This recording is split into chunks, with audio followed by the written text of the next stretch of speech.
Buenas noches. Bueno, estamos en un mes que nos llena de mucha alegría, mucho entusiasmo, un mes de muchas luces, un mes de, digamos así, de regocijo, pero también de muchas remembranzas, un mes de muchos recuerdos, un mes que, digámoslo de pronto, social, comercialmente, pues tiene una gran relevancia. Pero antes que cualquiera de todas estas características que tiene de pronto este mes, tenemos que recordar algo que es muy importante, que a veces pasa así de rapidez, pero hay algo que realmente es notable en este mes y en este tiempo. Hay algo que le da vida a muchos momentos y a muchas dificultades cuando se acerca este tiempo, y aún en medio de este tiempo mucha gente logra sobreponerse. ¿Qué es lo que hay ahí? ¿De qué se trata? ¿Qué puede ser lo que está implícito en medio del mensaje, en medio de la historia y en medio de lo que nosotros celebramos en este tiempo y de las familias? Bueno, definitivamente es que Jesucristo es esperanza. Y muchas veces creo que he compartido aquí la importancia de que sepamos tenerla, que sepamos cultivarla y que sepamos hacer acopio de la que Dios nos provee y la que Dios nos concede. Más que simplemente luces y más que simplemente regalos, realmente hay un factor determinante en este tiempo, y es la esperanza que genera y que generó, y el entusiasmo que genera definitivamente la historia y la verdad del Evangelio, que es esperanzador.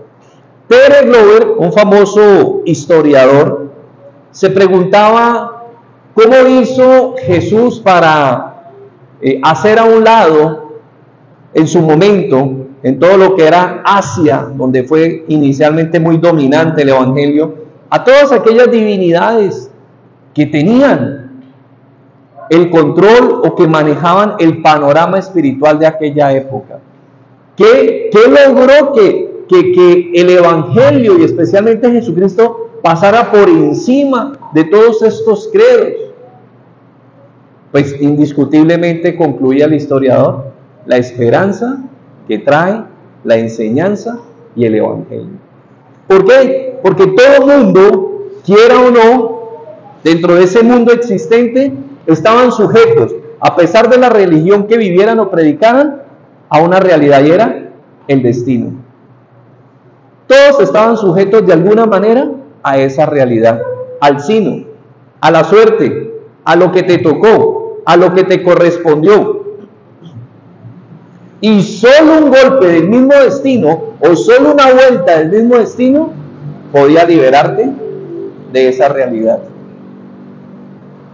Pero resulta que cuando llega el Evangelio de Jesucristo, cuando llega el Evangelio, las buenas nuevas de Jesús, pues el mensaje es completamente distinto. Aquí no hay que esperar una vuelta del destino, no hay que esperar un golpe de suerte, no hay que esperar una particularidad excepcional, no. Aquí lo primero que hay que hacer es creer en ese mensaje. Y ahí empieza todo, empieza a brillar la esperanza en el corazón de los hombres. Por eso hoy quiero hablar acerca de la esperanza del mundo. Y hay un texto que aquí continuamente repasamos, repetimos, y hay promesas acerca de lo importante que es que nosotros podamos realmente entender quién es verdaderamente la esperanza del mundo. Hoy en día hay una cantidad de movimientos, de ismos, de tendencias, de propuestas, de, digamos así, convicciones, ideologías, pero definitivamente prevaleciente sigue siendo la esperanza prometida por Jesús. A pesar de que aparezcan situaciones que, como algunos han querido, ¿no?, y en su momento han dicho, han pretendido pasar por encima de estas lecciones, de estas enseñanzas y estas verdades, ahí se mantienen inamovibles, firmes y quietas al presente. Porque eso es lo que es definitivamente Jesús. Él es esperanza. Y la promesa entonces que nos dice, si vamos a Romanos 15:13, que nos da Pablo, la promesa que Él nos trae y que Él nos recuerda y a la que Él nos invita y que Él desea para estos destinatarios de Roma, dice, y el Dios de esperanza, partamos de allí, ¿no? Y el Dios de esperanza os llene de todo gozo y paz en el creer. ¿Para qué? Para que abundéis en esperanza por el poder de ¿quién? El Espíritu Santo. Definitivamente, aun cuando recuerdo cuando Pablo es llevado, dice ahí el libro de los Hechos, cuando es llevado esas 2 veces a juicio, él siempre hace mención de algo. Dice que está ahí en esa condición por la esperanza de Israel. ¿Cuál es la esperanza? De ese Mesías prometido.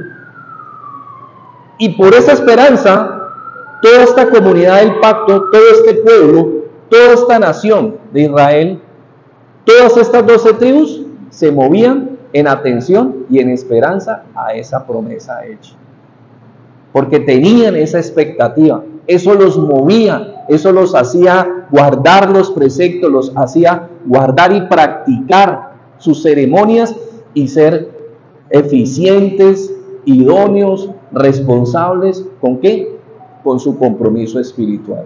Bueno, habían sus excepciones, pero eso era lo que los motivaba, que la esperanza prometida, porque definitivamente un hombre sin esperanza, como hemos compartido tantas veces, es una persona que ha perdido todo. Y no lo digo yo, lo dice un famoso consejero bíblico, Jay Hans, y lo he repetido muchas veces porque me sonó desde que lo entendí. Y él decía que cuando una persona carece, cuando una persona que es fallida en su esperanza, definitivamente, ¿qué le queda? Muy poco o tal vez nada. Ahí empieza la persona que a ya no querer vivir. Ya pierde su expectativa de vida. ¿Por qué?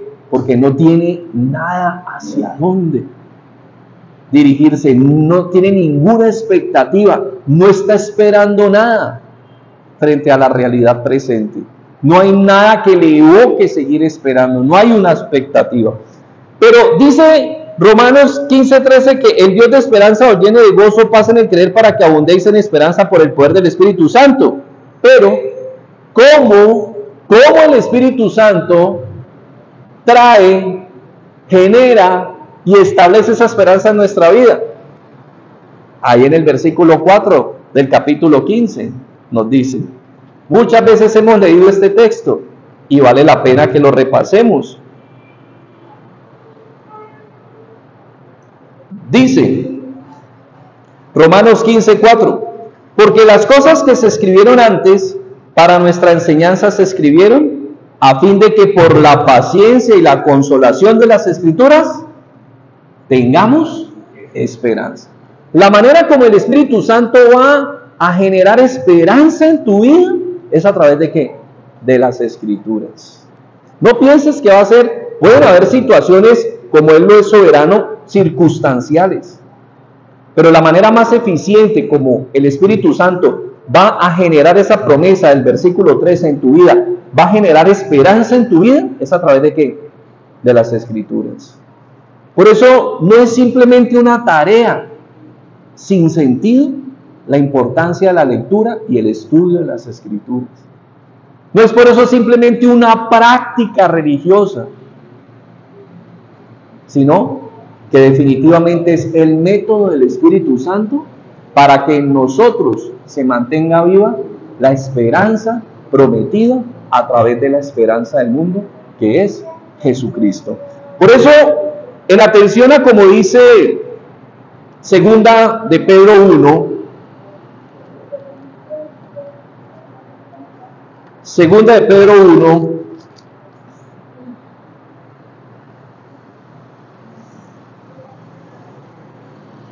versículo 3 y 4 dice, como todas las cosas que pertenecen a la vida y a la piedad, nos han sido dadas por medio de su divino poder, mediante el conocimiento de aquel que nos llamó por su gloria y excelencia, por medio de las cuales nos ha dado preciosas y grandísimas promesas, para que por ellas llegases a ser participantes de la naturaleza divina, habiendo huido de la corrupción que hay en el mundo a causa de la concupiscencia.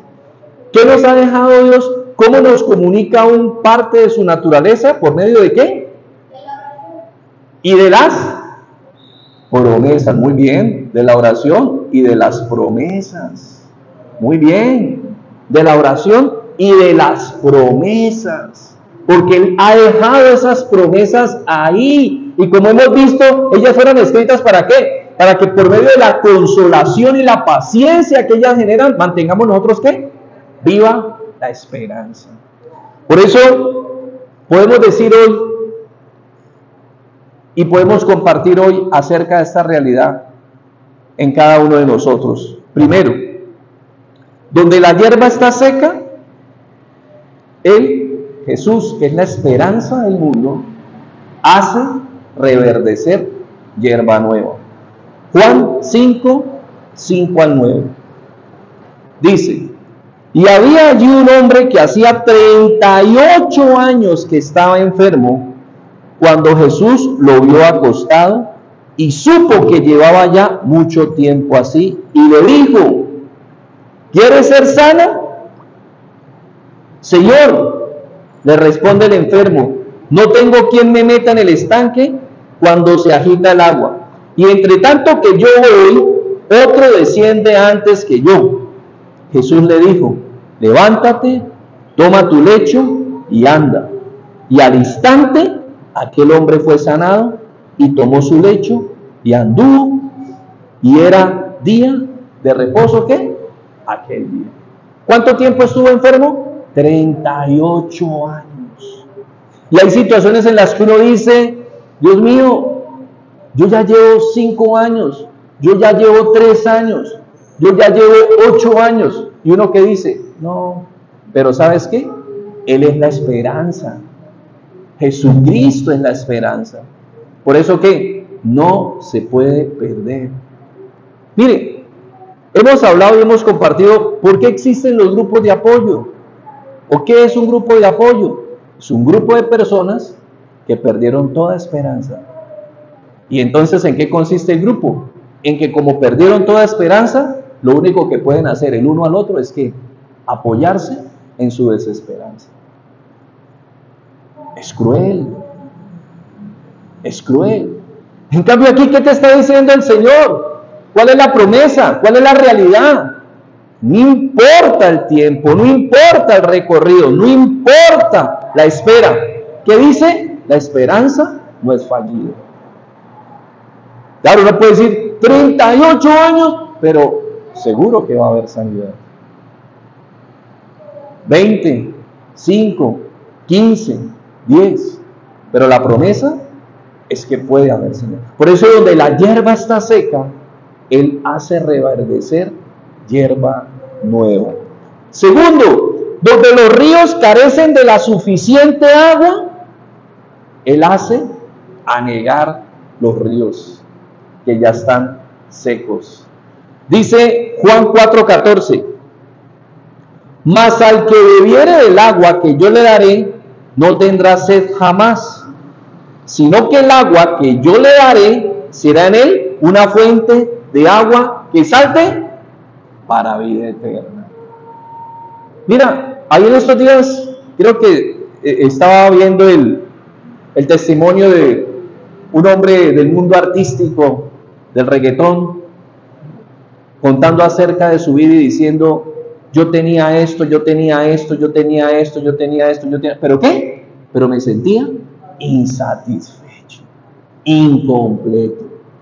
Esta es la esperanza que aborda y a la que responde Jesús como la esperanza del mundo. Dice que el que bebiere del agua que yo le daré, ¿qué? No volverá a tener sed jamás. Lo mismo decía, ¿sabe quién? Juan Luis Guerra. Él decía, tenía fama, tenía mi hogar, tenía reconocimiento, tenía dinero, pero ¿qué? No sabía cómo responder a la ansiedad con que yo vivía. Hasta que conoció de Jesús y él dice, y él sanó mi ansiedad. Esa es la esperanza del mundo. Tercero, donde reina el imperio del desierto y la aridez, él hace nacer ¿qué? Un bosque. Ya no solo reverdecer la hierba seca, sino que donde no hay naturaleza, él hace reverdecer un bosque, hace nacer un bosque. Juan 7, 37 al 39. Dice, en el último y gran día de la fiesta, Jesús se puso en pie y alzó la voz diciendo, si alguno tiene sed, venga a mí y beba. El que cree en mí, como dice la Escritura, de su interior correrán ríos de agua viva. Esto dijo el Espíritu que habían de recibir los que creyesen en él. Pues aún no había venido el Espíritu Santo, porque Jesús aún no había sido glorificado. Último día de la fiesta, habían pasado 7 días. Después de la Pascua, eran 7 días que pasaban. Había una fiesta donde se recreaban, participaban, estaban comensales. Bueno, ¿y qué dice? Y en el último día, ¿qué dijo Jesús? Alguno, a pesar de todo lo que se ha vivido, aún tiene sed, aún tiene necesidad. Por eso dice, se puso, tiene sed, venga a mí ¿qué? Y beba. Porque como dicen las Escrituras, el que creyere en él, dice, de su interior correrán ríos de agua viva. Él es esa esperanza. Mire, ¿cuánta gente trabaja sin descanso? Trabajan, recuerdo hace años una niña que en un proceso de consejería contaba que ella no veía a su papá diariamente. Y yo pensé que era que estaba en otra ciudad. Yo me decía, no, él está aquí en la ciudad y trabaja en una empresa aquí en la ciudad. Lo que pasa es que cuando yo me levanto, él ya no está. Y cuando yo me quedo dormida, él no ha llegado. ¿Qué era lo único que quería esa niña? A su papá. Tenía todo. En ese momento tenía la última generación de móvil que había salido. Pero ella eso no la llenaba. Ella quería ¿qué? A su papá. Por eso Jesucristo responde cuando hay esa aridez, esa sequedad. Él responde eficientemente. Seguimos. Cuando todo es solo oscuridad, Él vuelve a traer luz. Dice Juan 8:12. Otra vez Jesús les habló diciendo, yo soy la luz del mundo. El que me sigue no andará en tinieblas, sino que tendrá la luz de Dios. ¿Cómo estábamos nosotros antes sin Cristo? Oscuridad, viviendo en la oscuridad, participando de las obras de la oscuridad, como dice la Escritura, de las obras de las tinieblas, tratando de resolver, buscando ayuda de quien nos estaba perjudicando la vida, porque eso era lo que hacía uno cuando usted iba y buscaba esos recursos de la quiromancia, del esoterismo, de los perfumes, de los baños y de todas estas cosas culturales y costumbristas. ¿Usted a quién estaba buscando? A quien está tratando de destruir su vida. Estaba tratando de buscar respuestas en la persona que estaba causándole el daño a su propia vida. ¿Quién nos da la luz? Jesús. Y nos permite ver que, este no es mi amigo es Jesús. Para eso viene la luz. Cuando no quedan más opciones que desistir, cuando uno dice, no, aquí ya no hay nada más que hacer, paremos, devolvámonos. ¿Qué hace Él? Él vuelve y abre nuevas puertas. Cuando uno dice, yo no sabía por dónde. Juan 14:26 dice, mas el Consolador, el Espíritu Santo, a quien el Padre enviará en mi nombre, Él os enseñará todas las cosas y os recordará todo lo que yo os he dicho. ¿Cuántas veces dice uno, hasta aquí fue, Señor, yo no le veo salida a esto? Pero viene el Consolador, el que nos enseña, que ha sido habilitado para que nos guíe, para que nos capacite, para que nos habilite, para que nos enseñe y nos permite, por su gracia, encontrar nuevas opciones. Por eso Él es esperanza. ¿Qué es lo que empieza a decir normalmente en el mundo cuando no hay salida? ¿Qué hace, por ejemplo, el alacrán o el escorpión cuando encuentra que no hay salida? Se elimina. Y eso es una tendencia que anteriormente se veía en los adultos, pero hoy en día es una tendencia que va en incremento en los niños y en los jóvenes preadolescentes. Hace algunos días tuve la oportunidad, la situación y la necesidad de ir a visitar a alguien en un centro de rehabilitación, en estos centros donde las personas van a descansar, a tomar nuevamente, ¿cierto?, a recuperar su salud mental. Y la persona que fui a visitar tenía 18 años y era la mayor. Los demás, 13, 14, 12, 15 años. Y ellos todos intentos de suicidio. Las puertas se cierran muy rápido hoy en día y no hay opciones. Gloria a Dios, porque quien es nuestra esperanza siempre está ahí para proveernos y recordarnos que todavía se puede. Cuando las fuerzas se agotan hasta el final, cuando uno dice, ya no puedo más, Él trae fuerzas adicionales. ¿Cómo las necesitamos hoy en día, no? La vida marital, la vida conyugal, qué fácil se acaba hoy. ¿Por qué? Porque las fuerzas se acaban muy fácil.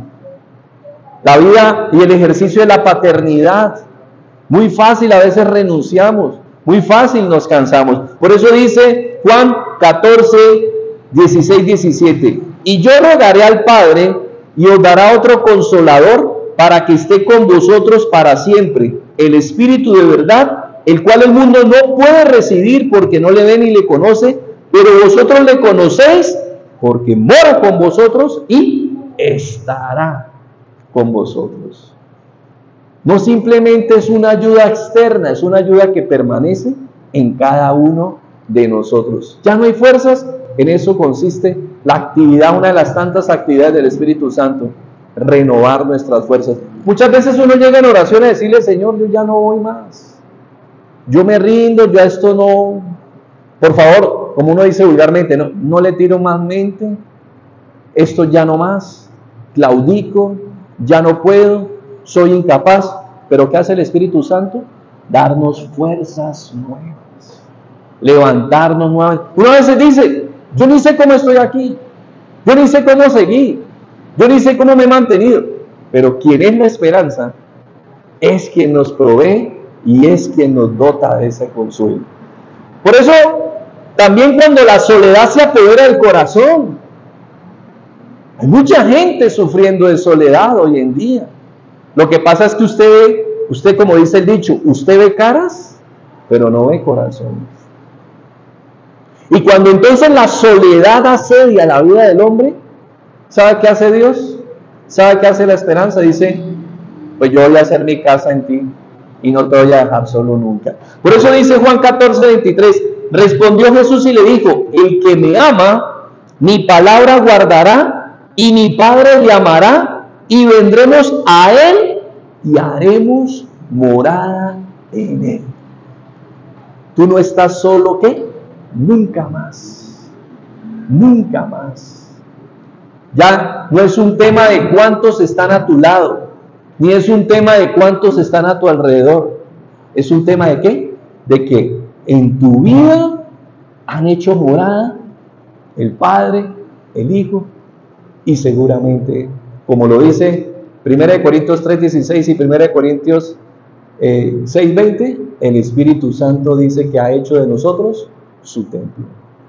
Ya no hay motivos para estar solo. Mire, la gente huyéndole a la soledad, contaba la historia de esta joven la heredera de Aristóteles Onassis en los años 70, que era el hombre más rico del mundo, Cristina Onassis, su hija, dicen que pagaba $30,000 la noche a 2 o 3 compañeros para que salieran con ella a cualquier lugar. Ahí donde más de uno decía, ¿cómo no fui amigo de ella? Pero ¿sabe cuál es el tema? Que si esos amigos le hubieran dado compañía, no había que pagar. Pero era la necesidad, increíble. Todo el dinero que tenía, y era una mujer sola. Cuando el dolor se roba los buenos motivos de la vida humana, porque es que hay cosas que duelen y a veces no solo duelen físicamente, duelen ¿qué? Por dentro. Y cuando duelen por dentro, pues nadie ve el chichón, nadie ve el morado, nadie ve la herida, nadie ve el sangrado, nadie ve la luxación, nadie ve, ¿cierto?, la fractura, pero por dentro ¿qué? Todo está despedazado. Dice que entraron a la casa de una dama y cuando la encontraron, porque hace días no la veían, había fallecido. Dice que la casa estaba no solamente desde el tiempo en que se pudo determinar que ella había fallecido, la casa estaba exactamente igual desde el día que su hijo, su único hijo, había muerto. Jamás ella ese mismo día falleció. Y aunque se estuvo y trató de vivir unos días, no pudo más. Y por eso finalmente, pasado el tiempo, se dejó morir de dolor. De dolor. ¿Por qué? No pudo superar esa falta. Y a veces para muchos puede ser muy fácil decir, ay, pero pues, sí, hay personas que 1, 2, 3 hijos. Hay historias que a nosotros no se nos ocurren. Y ahí están. Y la gente a veces dice, mire la señora, pero nadie sabe que la procesión va por dentro. Por eso Juan 15:16 dice, no me elegisteis vosotros a mí, sino que yo os elegí a vosotros y os he puesto para que vayáis y llevéis fruto y vuestro fruto permanezca, para que todo lo que pidiereis al Padre en mi nombre, os lo dé. Él es quien nos escoge a pesar de nuestra realidad. Y Él es quien cree en nosotros a pesar de nuestra verdad. Y Él es quien realmente nos puede habilitar a pesar de todas nuestras falencias. Por eso, cuando el dolor se roba los buenos motivos, Él tiene aún un motivo para nosotros. Cuando la mentira ha esclavizado a los hombres, Él rompe las cadenas con su verdad. Por eso Él es la esperanza del mundo. En Juan 8:31-32 nos dice, dijo entonces Jesús a los judíos que habían creído en Él, si vosotros permanecéis en mi palabra, seréis verdaderamente mis discípulos y conoceréis la verdad, y la verdad os hará libres. ¿Cuánta gente está atrapada en una mentira?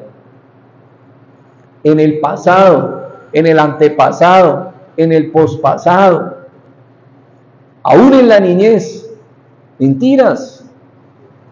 Recuerdo que alguien, su abuela le decía de niño, que bajando las escaleras de su casa, había una imagen del Sagrado Corazón, y su abuela le decía que el día que él bajara la mano, el mundo se acababa. ¿Y sabe qué hacía él? Todos los días a primera hora, él salía a mirar esa imagen, de niño. ¿Con el miedo de qué? De que la mano estuviera. Mire, obvio, ¿qué podemos decir nosotros? Eso es una ingenuidad, pero ¿cuánta gente está presa en su mente y en su corazón? ¿En qué? En ingenuidades. Aquí están atrapados en mentiras, en el pasado, en ingenuidades, que cuando encuentran la verdad dicen, pero yo como perdí tanto tiempo creyendo esta mentira. De eso se trata.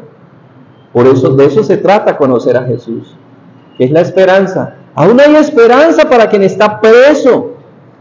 Gente que está atada emocionalmente, que está atada de una u otra manera.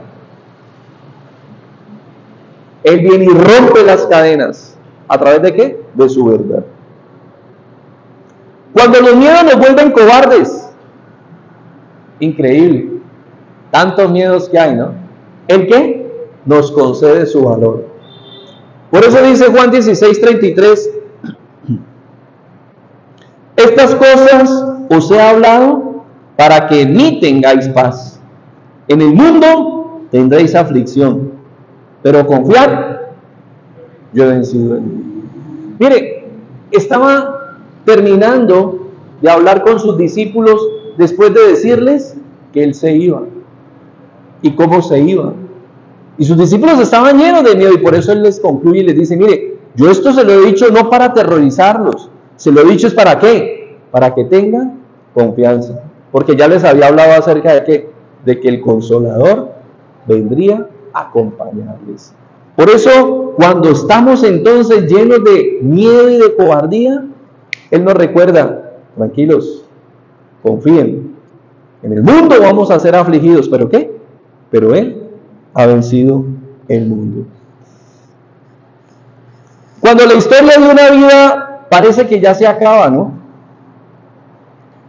Hay historias que, como que no, esa persona cayó, de pronto si era deportista ya no tiene el rendimiento, si era empresario ya se quebró, si ese hogar ya quedó hecho astillas, como persona desconocido, cayó de pronto presa de esto, de aquello, de alguna adicción. Cuando una vida definitivamente parece que ya no hay nada que hacer con ella, Él vuelve a iniciar la historia, porque Él tiene el poder. Juan 11, 43 al 44. Dice, y habiendo dicho esto, clamó a gran voz, Lázaro, ven fuera. Y el que había muerto salió, atadas las manos y los pies con vendas y el rostro envuelto en un sudario. Jesús dijo, desatadle y dejadle ir. ¿Qué decían de Lázaro? Ya lleva 4 días. ¿Ya qué? Ya huele feo. Y así mucha gente a veces, frente a la historia de alguien, eso ahí ya no hay nada que hacer, eso ya huele maluco, pero se encuentran con Jesús, ¿y qué? Esa historia vuelve y empieza, porque por eso Él siempre, como le dijo a Nicodemo, ¿no? Le recordó que todo este tema tiene que ver con ¿qué? Con nacer de nuevo. 2 Corintios 5:17, una promesa más ahí a este punto. Cuando la historia se acaba, 2 Corintios 5:17 nos lo recuerda, dice, de modo que si alguno está en Cristo, nueva criatura es. Las cosas viejas, he aquí, todas son hechas nuevas. Las cosas viejas pasaron, he aquí, todas son hechas nuevas. Entonces, cuando una historia aparentemente ya, como decimos en el argot popular, discúlpeme, huele a formol, para el Señor no es simplemente una vida más que hay que desechar, sino que una vida en la que Él puede volver a hacer historia. Miren, nada más recordemos, pues bueno, es un personaje del mundo artístico, ¿no? Pero así ha pasado en otro mundo. Yo recuerdo la historia de este personaje artístico, Joey Arroyo. Prácticamente él estaba muriendo porque a él le compartieron de Dios. Estaba muriendo en una posilga y estaba todavía sufriendo con problemas de adicción. Cuando a él le comparten de Dios, a él le compartieron de Dios y empezó nuevamente su vida. Si la siguió, si acató, si realmente siguió acordándose de quien le dio la mano, pero así hay muchas otras historias. De hecho, hay una historia de un famoso deportista norteamericano. Empezó su historia en el deporte, iba muy bien y de un momento a otro se acabó. Y resulta que pues no había nada más que hacer, se fue a trabajar a una tienda de videos. Estaba trabajando en una tienda de videos cuando alguien fue y vio y lo descubrió y dijo, ¿usted qué está haciendo aquí? Y le dio una nueva oportunidad en el equipo y ganó el campeonato mundial de esa vez. Es una historia que de hecho está por contarse en video. Kurt Warner se llama él. Eso es en la historia del fútbol americano, que hay tantas historias que uno se queda aterrado.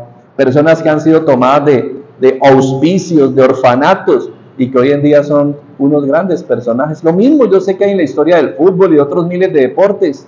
Personas que ya no había nada, esas personas estaban en cero, y Dios vuelve y las levanta. Cuando hay hombres que tienen todo, no sé si usted, a mí a veces me recuerdo que iban algunas personas al establecimiento que teníamos allá y me decía, colabóreme con un regalo, es que es una persona que lo tiene todo, me decía.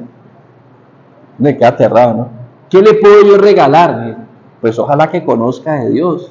No, es que conoce de Dios. Ah, no, pues ahí sí tiene todo. Pero resulta que hay personas que tienen de todo, pero no tienen todo. Pero ellos creen que tienen todo, porque tienen de todo. ¿Y qué entonces nos enseña Jesús? Dice, Hechos 20:35. En todo os he enseñado que trabajando así se debe ayudar a los necesitados y recordar las palabras del Señor Jesús que dijo, más bienaventurado es dar que recibir. ¿Cuántas personas aparentemente tienen todo, pero no han entendido que no se trata de cuánto acaparas? Nos enseña Jesús algo más importante todavía, que es la generosidad. El corazón generoso es un corazón que encuentra, no solo en lo mucho, sino también en lo poco, satisfacción. Cuando la soberbia enceguece nuestra humanidad, ¿qué hace Jesús como la esperanza del mundo? Viene a abrir nuestros ojos. Porque la soberbia, ¿qué pasa? Nos lleva a creernos lo que nosotros creemos que somos.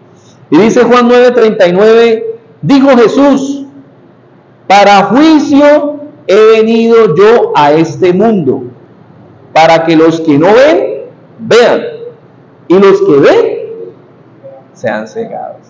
Tremendo. Dirigiéndose a aquellos que creían que ellos tenían el conocimiento, ¿pero qué? No tenían la luz del Espíritu Santo. Miren que esa es la gracia de la que participamos cuando rendimos nuestra vida a Jesús. Que ya no contamos con nuestras habilidades, sino que contamos con su capacidad para entender. Y por eso podemos entender aún nuestra propia realidad y podemos arrepentirnos de nuestros propios errores. Podemos reconocer nuestros propios errores. Esta madrugada que estamos en el tiempo de intercesión, y entonces se acuerda que decía ahí la primera petición, Señor, ayúdanos a perdonar.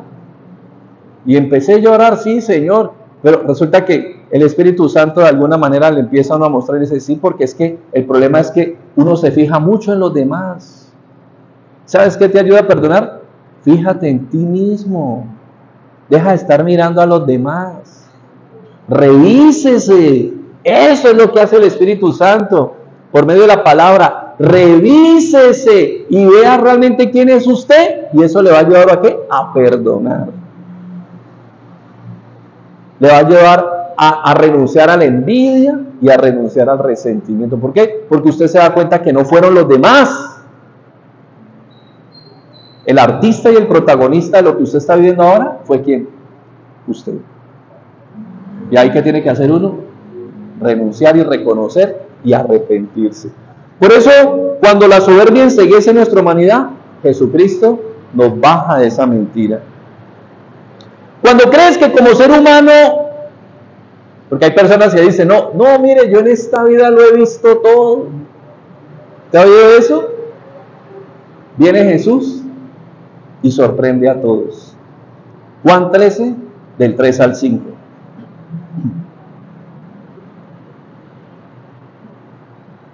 Sabiendo Jesús que el Padre le había dado todas las cosas en las manos y que había salido de Dios y a Dios iba, se levantó de la cena y se quitó su manto y tomando una toalla se la ciñó.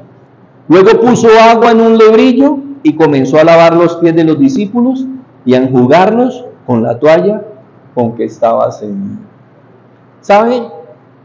Eso uno nunca jamás volverá a verlo.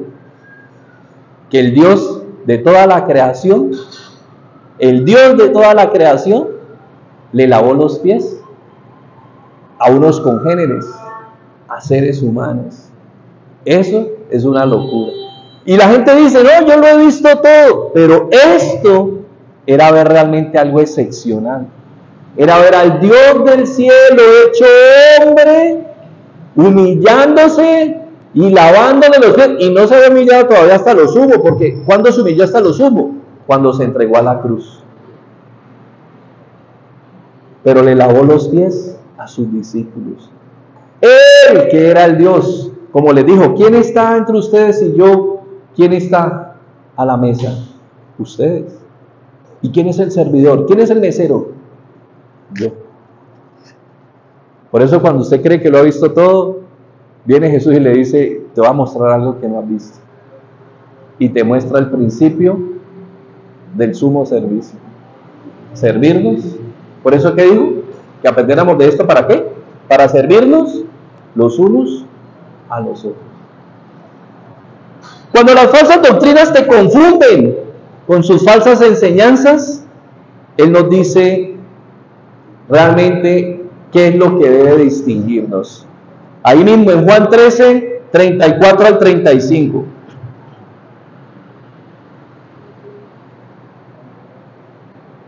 La falsa doctrina lo confunde y tú dices, bueno, de todo esto que dicen, ¿qué es? Bueno, hay una manera muy obvia de distinguir quiénes son los que son. Juan 13, 34 y 35. Un mandamiento nuevo os doy, que os améis unos a otros como yo os he amado, que también os améis unos a otros. En esto conocerán todos que sois mis discípulos, si tuviéramos amor los unos por los otros. Lo que nos distingue como creyentes no es un pescadito. Y aunque la cruz es tal vez el símbolo más distintivo del creyente y del pueblo de Dios, el amor, dice Jesús, es lo que debe dar notoriedad de quiénes somos los que somos. Amarnos los unos a los otros. Así lo dijo Él. En esto conocerán todos que sois mis discípulos, si tuvierais amor los unos con los otros. Por eso siempre hay esperanza ahí en este sentido del discernimiento. Cuando el enemigo de las almas cuestiona el amor de tu Padre por ti, porque eso hace el enemigo, ¿no? Y cuando vienen las vicisitudes y vienen las adversidades, ¿qué es lo primero que empieza a murmurar el enemigo en el oído de uno? Si ve que usted no es nadie en esta película, usted no es nadie en esta familia. Ese cuento de que usted es hijo de Dios, ese cuento que usted es de la familia de Dios, adiós con ese cuento. Vienen las adversidades y uno que empieza a decir, como la famosa propaganda, sí Señor. ¿Usted ya no es hijo? Sí Señor. ¿Usted no es de la familia? Sí Señor. ¿Qué hace entonces Jesús? Juan 17, 20 al 21. Cuando el enemigo te está diciendo eso, ¿sabes qué? Él ya ha orado por nosotros. Él va un paso adelante y dice, mas no ruego solamente por estos, sino también por los que han de creer en mí, por la palabra de ellos, para que todos sean uno, como tú, oh Padre, en mí y yo en ti, que también ellos sean uno en nosotros, para que el mundo crea que tú me enviaste. Mira, nosotros no vamos solos en esta historia. Nosotros vamos, ¿qué? Nosotros vamos guardados, protegidos, y nosotros estamos bajo el cuidado de un Padre responsable. Como aquella famosa ilustración de un padre que va a una tienda, resulta que se escucha un estruendo, cuando van y miran, es que su hijo rompió algo dentro de esa tienda. Todo el mundo se mira. ¿Qué hace el padre cuando ve la situación? ¿Qué vale el producto? Cancela el producto pide disculpas y se va. Todo el mundo se queda como que, ¿sabes por qué?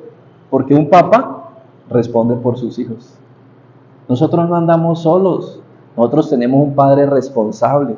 Y si usted cree que es un padre responsable, nuestro Padre que está en los cielos es el Padre más responsable de todos. Y Él responde por nosotros.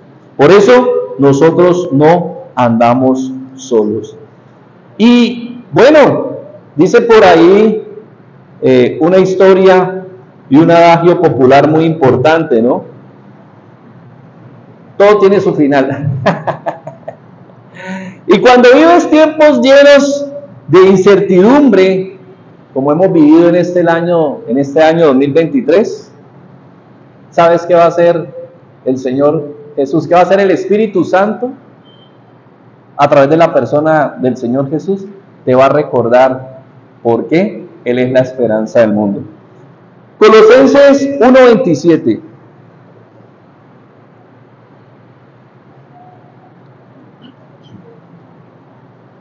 A quienes Dios quiso dar a conocer las riquezas de la gloria de este misterio entre los gentiles, que es Cristo en vosotros, la esperanza de gloria. Él es la esperanza del mundo. Pero ¿sabes? Lo más hermoso de este tiempo, y la gente a veces no se da cuenta y no lo percibe, es que hay un sentimiento de esperanza. Está la esperanza del regalo, está la esperanza del encuentro, está la esperanza, ¿cierto?, de la celebración, está la esperanza, ¿cierto?, de que terminamos y vamos a volver a empezar, está la esperanza del cierre, está la esperanza de vamos a hacer el balance, qué fue lo que... Hay una cantidad de esperanza y no nos damos cuenta. Pero lo más importante es que está Jesucristo, que es la esperanza del mundo y es la esperanza de cada hombre. Él es la certeza de que nosotros, mientras estemos con Él, vamos en el camino correcto, vamos hacia la senda correcta y vamos a disfrutar y vamos a celebrar del espacio, del momento y del encuentro correcto. Definitivamente nuestro Rey es la esperanza de una nueva vida, de un nuevo inicio, de un nuevo comienzo, ¿sí? De una sanidad, de una restauración, de una reparación, del encuentro de algo que se perdió hace mucho tiempo. De hecho, esa es la historia del hijo pródigo. Es la historia de aquello que se ha perdido y la emoción de encontrarlo. Esa es la esperanza que genera Jesús en nuestro corazón. Por eso quería compartirle estas promesas para recordarte que, como dice Romanos 15:13, el Espíritu Santo va a generar esperanza en tu vida y lo va a hacer a través de la palabra de Dios. ¿Cómo? A través de sus promesas, a través de sus enseñanzas y a través de su instrucción. Hay una manera eficiente de hacerlo y lo va a hacer. Y definitivamente lo que nosotros necesitamos para mantenernos, para sobreponernos, para persistir, para no desistir y para seguir insistiendo, es contar con la divina esperanza que Dios nos ha concedido. Porque un hombre sin esperanza es un hombre que no tiene nada. Pero un hombre, una mujer, un ser humano que concibe la más insignificante de las esperanzas, puede hacer grandes cosas.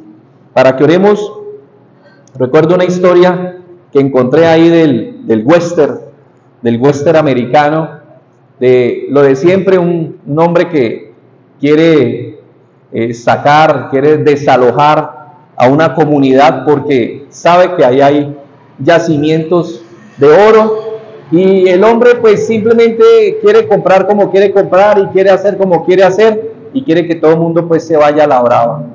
Pero resulta que por allá aparece un predicador y entonces llega ahí, empieza a hablar con la comunidad y pues él les empieza a infundir ¿qué?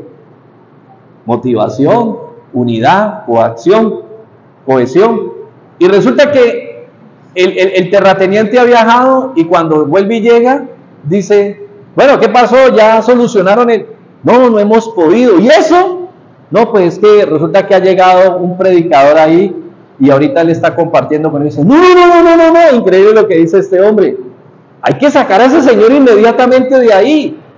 Y entonces ellos dicen, ¿pero por qué? ¿Cuál es el problema? Dice, porque si este hombre llega a infundirles siquiera un gramo de esperanza, ya no los podremos sacar jamás.